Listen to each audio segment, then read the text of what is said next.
नमस्ते मित्रों, आपको मेरा प्रणाम और आपका स्वागत है हमारे परमहंस योगानंदा जी के साथ वार्तालाप के सत्संग में। इससे आपको पता होगा कि ये जो हम सेशंस करते हैं, जो सत्संग है हमारा, ये जो चर्चा है, वो इस किताब परमहंस योगानंदा के साथ वार्तालाप पर आधारित है। जो कई वार्तालाप स्वामी क्रियानंदा जी, जो योगानंदा जी के शिष्य थे, उन्होंने इन वार्तालाप को लिखा था जब वो योगानंदा जी के साथ अधिक से अधिक वार्तालाप जो वो उनके साथ उपस्थित थे, उन वार्तालापों को उन्होंने लिखा, या कुछ वार्तालाप जो उन्होंने योगानंदा जी के अन्य शिष्यों के माध्यम से सुना या सुनी। और अभी हम एक बहुत ही दिलचस्प डिस्कशन में जा रहे हैं। ये है वार्तालाप की जो नंबर है, वो है वार्तालाप 159, 160, 161 और 162। इसमें हम कई पहलुओं के बारे में बात करते हैं, लेकिन जैसे पिछले वार्तालाप में हम हमने टच किया योगानंदा जी या किसी भी संत की शक्ति के बारे में, और स्वामी क्रियानंदा जी इस बात के ऊपर थोड़ा और चर्चा करते हैं। योगानंदा जी के कुछ पूर्व जन्मों के बारे में, खासकर एक पूर्व जन्म के बारे में बात करते हुए योगानंदा जी ने अपने शिष्यों को कहा था कि वो एक जन्म में एक इंग्लैंड के राजा थे, विलियम द कॉन्करर। और ये बहुत ही शक्तिशाली राजा थे। इनफैक्ट इतिहास में इन्होंने एक बहुत बड़ा किरदार निभाया। ये इनका जन्म करीब, इनका जो जीवन था वो करीब 11वीं शताब्दी में था, तो बहुत समय पहले की बात है। लेकिन कई जो लोग हिस्टोरियंस हैं जिन्होंने इतिहास में रिसर्च किया है, वो कहते हैं कि आज जो भी हम हैं, जो मॉडर्न सोसाइटी जो हमें दिखती है, कि हम कह सकते हैं इसकी जो नींव है वो विलियम द कॉन्करर के समय से बुनी गई थी। हम जो भी हैं, हम विलियम द कॉन्करर की वजह से हैं, कुछ हिस्टोरियंस ने यहाँ तक कहा है। लेकिन कुछ कई हिस्टोरियंस ने ये भी कहा है, खासकर जो इंग्लिश में सिस्टम में है, और क्योंकि स्वामी क्रियानंदा जी ने अपनी एजुकेशन वहाँ पर की थी, वहाँ विलियम द कॉन्करर को एक विलन के रूप में दिखाया जाता है, एक बहुत ही बड़े विलन के रूप में। और जब स्वामी क्रियानंदा जी ने योगानंदा जी के मुंह से ये सुना कि योगानंदा जी विलियम द कॉन्करर थे, और उनको विश्वास नहीं हुआ कि मेरे गुरु इतने बड़े विलन कैसे हो सकते हैं, इतिहास जिसे विलन के रूप में बताता है। तो उन्हें खुद को थोड़ा रिसर्च करना पड़ा और देखना पड़ा कि क्या है, क्या लिखा गया था और सत्य क्या था। एंड ऑफ कोर्स हम यहाँ पर इतिहास में नहीं जाने वाले हैं कि इस राजा ने क्या किया या कैसे हुआ। लेकिन इस उनके इस उदाहरण से हम ये देख सकते हैं कि कैसे एक महान संत अलग अलग जन्मों में अलग अलग किरदार निभाने के लिए आते हैं। इनफैक्ट स्वामी क्रियानंदा जी ने एक बार योगानंदा जी से पूछा था कि जब एक संत कोई ऐसा बाहरी किरदार निभाता है, तो क्या वो अपनी उस समाधि की अवस्था से बाहर आ जाता है, क्या वो समाधि में नहीं जीता है फिर? और योगानंदा जी ने कहा, नहीं, बाहरी रूप से चाहे वो जो भी कर रहा हो, आंतरिक रूप से हमेशा वो ईश्वर की उस चेतना में रहता है और उसको व्यक्त करता है। और हाँ, कई बार उन्हें कुछ कठोर कदम उठाने पड़ते हैं, क्योंकि उस समय जब विलियम द कॉन्करर आए थे, ये काफ़ी नहीं था बताने के लिए कि बैठ के ध्यान करो, पूजा करो, प्रार्थना करो। उस समय समय बहुत अलग था। लोग एक दूसरे को मारने के लिए तुले हुए थे, लोग एक दूसरे, युद्ध होते थे जो अभी भी होते हैं, लेकिन शायद उस समय अलग प्रकार के युद्ध होते थे। लेकिन उस समय की ज़रूरत अलग थी, उस समय लोग शायद इन बातों को इतनी स्पष्टता से नहीं समझ पा रहे थे। और उस समय की, जैसे मैं कह रहा था, ज़रूरत अलग थी, और इसीलिए वो एक योद्धा के रूप में आए, एक राजा के रूप में आए। इनफैक्ट योगानंदा जी की पर्सनालिटी इतनी स्ट्रांग थी कि जो लोग उन्हें इस जन्म में परमहंस योगानंदा जी के रूप में या स्वामी योगानंदा जी के रूप में जानते थे, या उससे पहले मुकुंदलाल घोष जो उनका नाम था, जब उन्होंने अपना स्वामी पद धारण नहीं किया उससे पहले, उस समय जब वो कोलकाता में थे, और हमें पता है कि भारत उस समय मुक्त नहीं था, कई बार लोग योगानंदा के पास जाते और उन्हें कहते कि आप हमारे इस आंदोलन में मदद करो। लेकिन योगानंदा जी ने अपने आप को उससे थोड़ा दूर रखा। क्योंकि उन्होंने ये उनके लिए ये स्पष्ट था कि इस जीवन में वो ये किरदार नहीं निभा रहे थे, क्योंकि अब लोग आध्यात्मिकता को लेके थोड़ा और जागरूक हैं, लोग ध्यान करना चाहते हैं, प्रार्थना करना चाहते हैं, सिर्फ युद्ध में नहीं रहना चाहते। हाँ, आज के दिन में कई लोग हैं जो अभी भी वो चाहते हैं, लेकिन इन जनरल मानवता इन इस दिशा में जा रही है, लोग क्रिया योग सीखना चाहते हैं। तो इस उद्देश्य के साथ में योगानंदा जी इस जीवन में आए थे।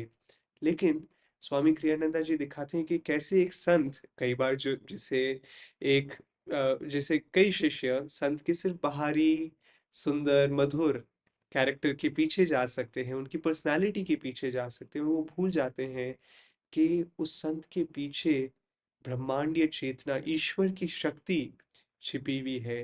कि हाँ, ईश्वर को मधुरता के साथ, वर्षा के साथ में, कोमल हवा के साथ में ईश्वर आते हैं, लेकिन वही ईश्वर कई बार बाढ़, भारी बिजली और कड़ी धूप अलग अलग रूप में, कभी कभी साइक्लोन के रूप में, वही हवा जो बहुत कोमल है कई बार जब एक मोमेंटम पिक कर लेती है, एक बड़ी साइक्लोन के रूप में आती है। और वैसे ही कई बार संतों को भी, हाँ, वो कभी कभार एक सॉफ्ट, एक बहुत ही मधुर अप्रोच के साथ में आते हैं, लेकिन कई बार उन्हें ऐसे भी किरदार निभाने पड़ते हैं जहाँ उन्हें कठोर बनना पड़ता है, उन्हें योद्धा बनना पड़ता है।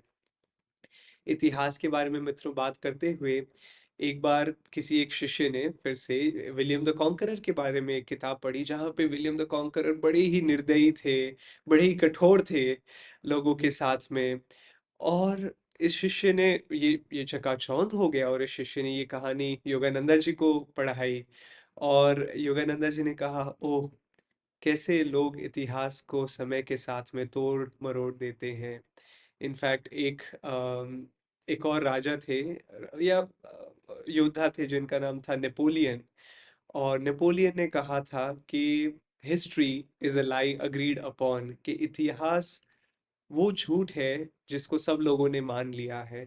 तो उसी प्रकार विलियम द कॉन्करर का भी जीवन था कि जिन्हें कई लोग विलन के रूप में देखते हैं, हकीकत में उन्होंने उस समय चाहे युद्ध किए, लेकिन वो धर्म की रक्षा के लिए किए थे, क्योंकि लोग उस समय उस जगह पे चर्चेस को तोड़ रहे थे। जो कई लोग इन्वेड कर रहे थे इंग्लिश एरिया को, लोग वहाँ पे चर्चेस को तोड़ रहे थे, आध्यात्म मिट रहा था। इनफैक्ट विलियम द कॉन्करर ने कई आश्रम, मॉनेस्ट्रीज खोली थी। उनके जो सबसे निकट मित्र थे वो संत थे उस समय पर। इनफैक्ट उस समय उनके सबसे क्लोज फ्रेंड कहा जाता है आर्च बिशप लांग फ्रांग थे। और कई लोग ये कहते हैं कि उनका लान फ्रांग का जीवन स्वामी श्री युक्तेश्वर जी से मिलता जुलता है।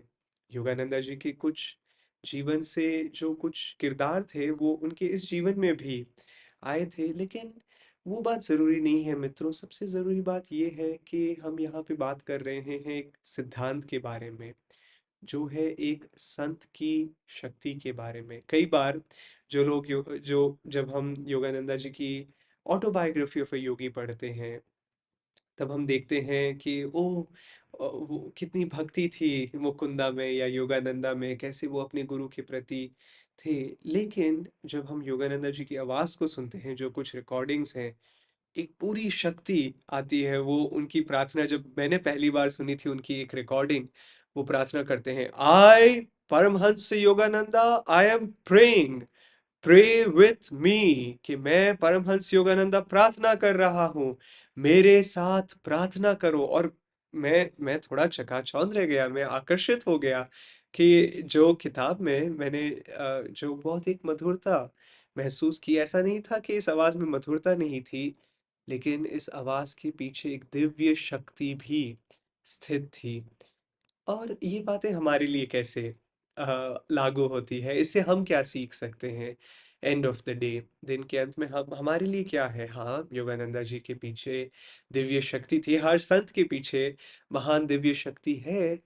लेकिन मित्रों, जो लोग कई बार आध्यात्म के बारे में सोचते हैं कि ओ, ये आध्यात्मिक है, ये बस सरल है, शांत है, ये कुछ कहता नहीं है। लेकिन मित्रों, आध्यात्मिक मार्ग में चलने के लिए गहरी शक्ति चाहिए होती है, गहरी दृढ़ता चाहिए होती है। तो इसका मतलब अगर हम कभी अपने मार्ग पर आगे बढ़ रहे हैं और ये दुनिया कहती है कि नहीं तुम तो आध्यात्म में जाके तुम जीवन के बारे में भूल गए हो, जीवन में प्रैक्टिकल रहना भूल गए हो, बहुत ज़्यादा आध्यात्मिक बनने लग गए हो। और लोग कई बार एक आध्यात्मिक व्यक्ति को एक निर्बल व्यक्ति के रूप में दिखाने का प्रयास करते हैं। कहते हैं कि वो हकीकत के जीवन से भाग रहा है, लेकिन बहुत शक्ति लगती है और जब ऐसे लोग हमारे ऊपर वार करते हैं, हमें अपने आप को स्थिर रखना चाहिए, दृढ़ बनना चाहिए कि नहीं ये मेरा मार्ग है। हमें हिलने-डुलने नहीं देना चाहिए, अपने आप को, अपनी चेतना को हिलने नहीं देना चाहिए लोगों के ओपिनियंस को लेके, लोगों के विचारों को लेके। और वहीं पर जब जीवन की कठिन परिस्थितियाँ आती हैं और जाती है, हमें याद रखना चाहिए कि मेरी साधना उतनी ही ज़रूरी है। मेरा संपर्क मेरे गुरु के साथ में उतना ही ज़रूरी है, ना कि ये जो बाहरी परिस्थितियाँ हैं। जैसे एक बार योगानंदा जी एक शिष्य को सुधार रहे थे। वो कह रहे थे कि तुम्हें ऐसा करना चाहिए, तुम्हें अपनी आदत को इधर ऐसे सुधारना चाहिए। और इस शिष्य ने कहा, "ओ आप ये कह सकते हैं, आप तो एक बहुत बड़े संत हो।" और योगानंदा जी ने हाँ ठीक है बोल के बात को नहीं रहने दिया। उन्होंने और तुम्हें क्या लगता है कि मैं कैसे संत बना? How do you think I became a master? करने के माध्यम से, उस परिश्रम के माध्यम से, उस ऊर्जा को डालने के माध्यम से। तो वैसे ही हमें भी ऊर्जा डालनी पड़ेगी। हम नहीं कह सकते कि ओह वो संत थे, मैं संत नहीं हूँ। नहीं, वो दिव्य शक्ति हमें डालनी पड़ेगी और तभी हम भी एक संत बन सकते हैं। और हाँ, हम संत बन सकते हैं। ये मत सोचिए कि अरे मैं मुझसे ये गलती होती है, वो गलती होती है। कोई फर्क नहीं पड़ता है। ईश्वर को परवाह नहीं है कि हम क्या गलतियां करते हैं। लेकिन हाँ, ईश्वर को बहुत चिंता है अगर हम अपना मुंह फेर लेते हैं और कहते हैं कि नहीं ये दुनिया ही हकीकत है, ये मोह माया की दुनिया ही हकीकत है। उसे सत्य मत होने दीजिए। पूरी दृढ़ता के साथ में और निष्ठा के साथ में चलिए और आगे बढ़िए अपने आध्यात्मिक मार्ग पर। इस किताब में और भी कई कहानियां थी योगानंदा जी के उस जीवन को जुड़े हुए, इस वार्तालाप में, इस किताब में नहीं, ये जो 3 वार्तालाप में पढ़ रहा था। और इसके अलावा कई और कहानियां भी है योगानंदा जी के जीवन से और मैं आपको इंकरेज करूंगा अगर आपके पास ये किताब नहीं है तो आप इसे पढ़ सकते हैं और इसे एंजॉय कर सकते हैं। मैं खासकर कोशिश करता हूँ कि योगानंदा जी के कुछ शब्दों को रात को या सोने से ठीक सो के उठने के ठीक बाद मैं कुछ शब्दों को पढ़ता हूँ ताकि ये मेरी चेतना में फ्रेश रहे। तो उसी प्रकार आप भी इन शब्दों को पढ़ सकते हैं, लेकिन मित्रों उस दृढ़ता के साथ में, शक्ति के साथ में, दिव्य शक्ति के साथ में आइए हम अपने आध्यात्मिक मार्ग पर चलते हैं कि हम भी संत बन सके। धन्यवाद। ओम शांति शांति शांति।